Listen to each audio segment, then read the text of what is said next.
Allô tout le monde, bienvenue dans le deuxième épisode de mes chroniques de France. Dans cette vidéo, vous allez visiter avec moi des magnifiques endroits situés dans le sud de la France.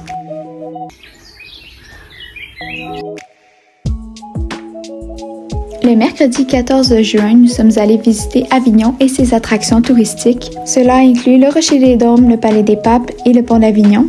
Le jardin du Rocher des Dômes offre une sublime vue panoramique du pont Saint-Bénézet, qui est communément appelé le pont d'Avignon. Le Rhône est un des plus longs fleuves français et il coule sous le pont Saint-Bénézet. Il mesure 812 km au total. Il prend sa source dans un glacier en Suisse. Un pigeon français!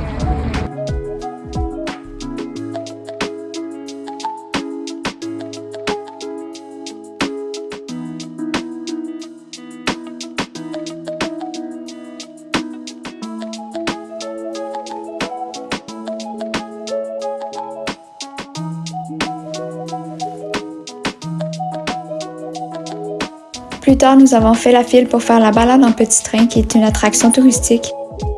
J'étais fascinée par le Palais des Papes qui regorge d'histoire. Cela m'impressionne que ce monument, qui a été construit au 14e siècle, tient toujours debout après toutes ces années. Nous avons donc visité les charmantes rues d'Avignon en petit train. Il y avait un audioguide en plusieurs langues et il nous décrivait les lieux historiques qui défilaient sous nos yeux.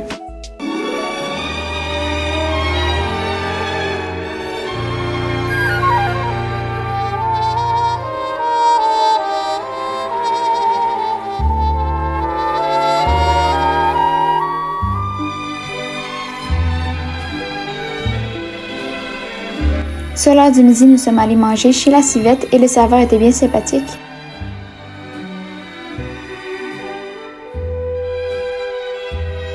Mon grand-père a commandé un pavé de bœuf et j'ai dégusté un hamburger avec des frites et une salade. Par la suite, on s'est promené dans les rues et j'ai arrêté à une boutique souvenir pour m'acheter un tote bag et un porte-clés. La construction du pont d'Avignon débuta en 1177. Le pont comportait autrefois 22 arches et maintenant il n'en reste plus que 4. Il faisait une chaleur écrasante sur le pont, le soleil tapait fort. En ce moment, on marche sur le pont d'Avignon. En ce moment, on marche sur le pont d'Avignon. Yes.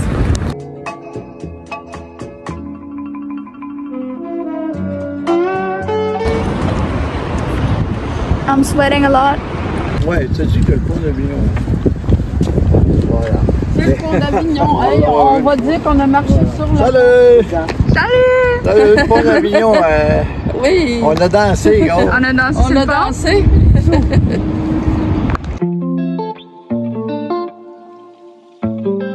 J'ai vraiment eu le vertige lorsque j'ai regardé en bas du pont.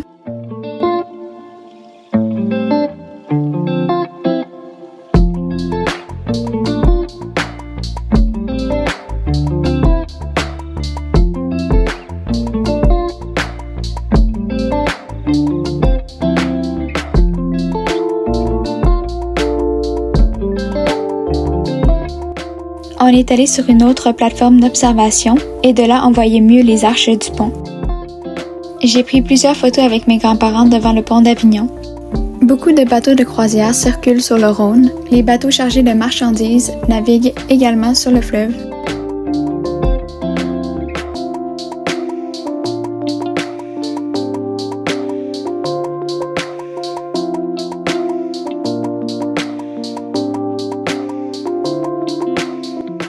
Dans les rues d'Avignon, on retrouve des commerces tels que des boutiques souvenirs, des cafés et des restaurants. Fais juste dire allô à la caméra. Hello! Donc on prend du soleil sur... C'est quoi la terrasse? C'est ça le perron? Terrasse? C'est une terrasse. Une terrasse. Ouais. À admirer la belle vue de la cour avant.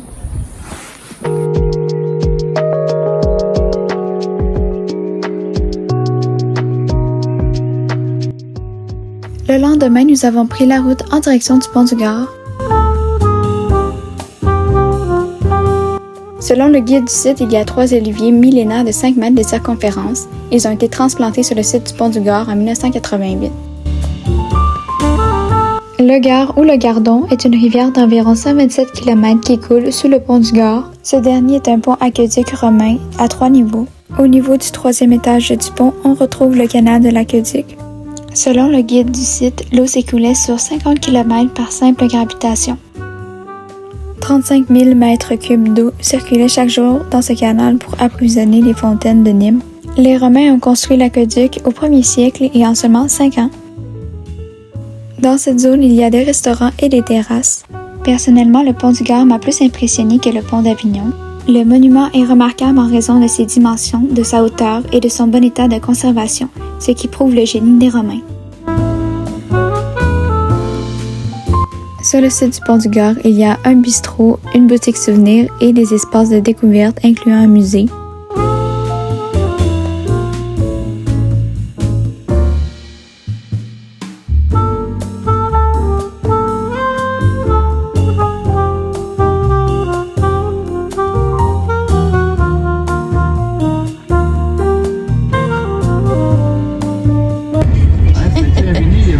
Les sortir. Mamie, t'es contente de tes fleurs? Oui. C'est des grenadines qu'on connaissait pas, Élie. Oui. Ouais. Regarde ça, toi, c'est beau. Oui. C'est le fruit. C'est la fleur. Ouais, ça, c'est la fleur. La végétation provençale se caractérise par ses cyprès, ses plantations d'oliviers et ses champs de lavande. J'ai remarqué qu'en France, il y a fréquemment des dos d'âne, tandis qu'au Québec, il y en a moins.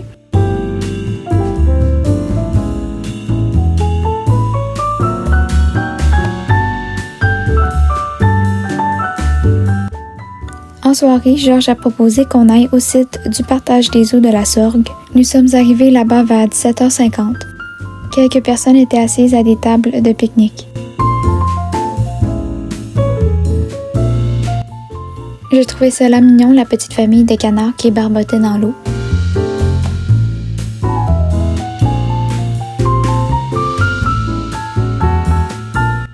Très peu de gens étaient assez courageux pour se baigner dans la rivière. La couleur de l'eau était magnifique. Non, elle arrive de là-bas. Elle arrive, puis elle continue. Oh! Là, voilà, Oui. c'est pas qu'elle continue là. On appelle le partage. Oh, OK. Elle se sépare. Oh, Voilà. OK. Là, tu dis. L'eau arrive de là-bas, puis ensuite elle se sépare en deux.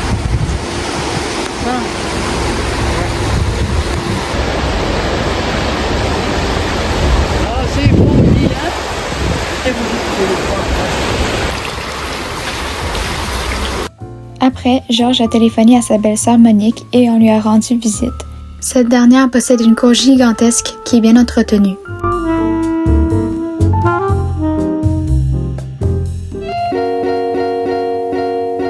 Durant la matinée, les deux Moniques sont allées chez le coiffeur, tandis que Georges, Papy et moi sommes allés à l'épicerie.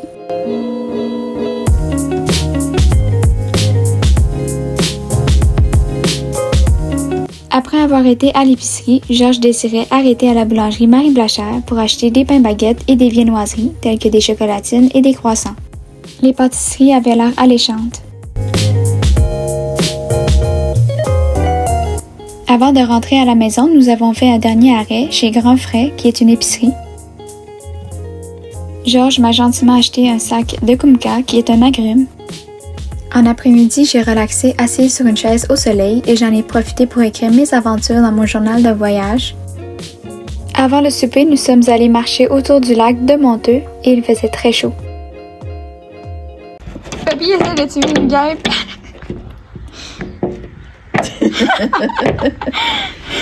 Dis qu'on a pris grand moyen. Elle est pas morte! Mais oui, mais... Bon! C'est pas très efficace un balai, là. Ah! C'est bien. C'est bien une gougoune. Bon. Ok. Non. Viens te à l'ombre de... On prend une marche dans le village.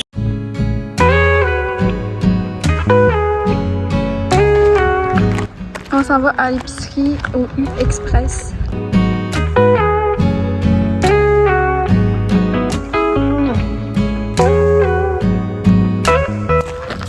Oh, OK, je l'ai! Bon! Tourne-toi, Jean. Georges! Pardon.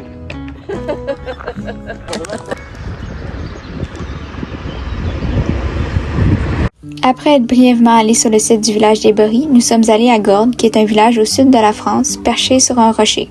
Le village se situe dans le parc naturel régional du Luberon.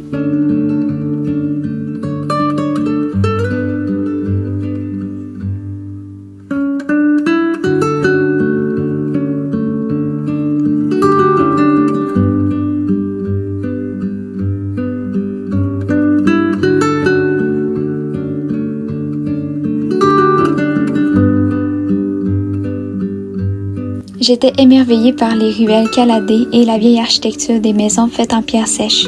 L'architecture donne un charme exceptionnel au village. Personnellement, Gordes est un de mes endroits coup de cœur de mon voyage en France, en raison de sa beauté.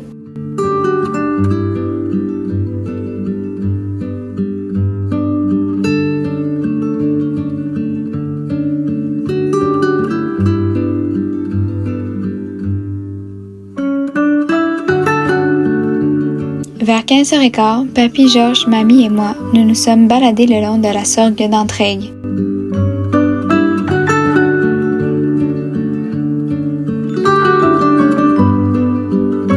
Non, c'est que tu comment tu me dis ça? Fais juste me décrire ce qu'il y a dans l'assiette, qu'est-ce qu'on va faire? Ah, ok. Des tomates farcies avec des salades de champignons et des haricots verts en salade. Bon, merci. Et avec du basilic, c'est ça. Puis il Ouais. va aussi y avoir des feuilletés aux champignons. Ouais, c'est ça.